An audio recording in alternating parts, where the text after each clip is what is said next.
努尔哈赤为什么能够打赢萨尔浒之战呢？明朝万历47年，公元1619年，明朝为了扫平努尔哈赤，咬牙扣出了300万两饷银，出动20万兵，几乎倾尽了整个辽东兵力。在都督杨浩的带领之下，兵分4路进攻，后晋双方在萨尔浒，也就是现在的辽宁抚顺一带，发生了大战。这场战争史称萨尔浒之战。由于明军过于轻敌，并且4路之间毫无配合，导致被精锐的女真骑兵各个击破，3路大军几乎是全军覆没，只有李儒摆着这一路全家而还。此战明军遭遇惨败，死伤多达5万人，造成的后果之严重，简直令人惊讶。所以说萨尔浒之战是明朝由盛转衰的关键一战。萨尔浒之战标志着明朝对辽东地区的统治崩溃，也使得努尔哈赤由战略防御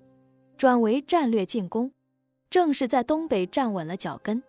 面对才6万人的八旗兵，为什么20万大军的明军却遭此惨败呢？第一，明军的战斗力薄弱。明朝末年，文贵武将已到达了顶峰，6、7品的文官甚至可以对1、2品的武将指手画脚，武将毫无地位，所以明军的战斗意志非常薄弱。而明朝末年，军队逐渐私有化，普通士兵甚至连温饱都无法解决，所以这些士兵他们根本是无心恋战的。而此时的八旗刚刚崛起，本身是渔猎民族的女真人，性情凶悍，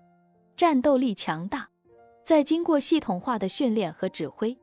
这更加发挥了女真人的战斗力。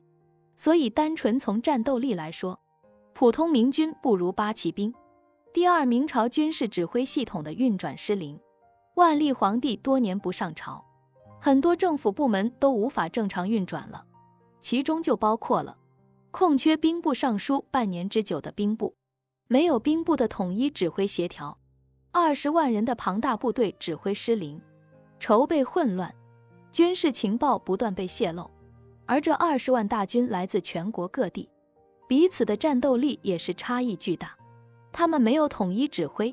根本无法密切配合。而后金虽然总人数相对较少，但是他们有统一指挥，并且士兵们都服从命令，而且他们以骑兵为主，更加的机动灵活。第三，总指挥杨浩的懦弱无能。在萨尔浒战役之前，努尔哈赤甚至都提前知道了杨浩4路大军的进兵路线，所以努尔哈赤就可以从容地制定破敌之策了。而杨浩此人不过是靠着溜须拍马上台的，他毫无军事才能，但即使如此，他依然被明朝廷任命为总指挥。对比军事强人努尔哈赤，他根本不是对手。明军4路主将都是因为各种原因，在临机决战的时候，没有结合敌我的优劣长短、地形地貌等条件，而以骑兵为主的后金，则更加的机动灵活，集中局部优势兵力，对明军实行了各个击破。整个萨尔浒之战当中，努尔哈赤采取了任你几路来，我只一路去的战略方阵，集中优势兵力，先后歼灭了3度明军，彻底的击败了明军的围剿。萨尔浒之战是明王倾心的一场重要战役，也是明朝的一个重要转折点。欢迎关注我的频道，这样就不会错过更多精彩内容。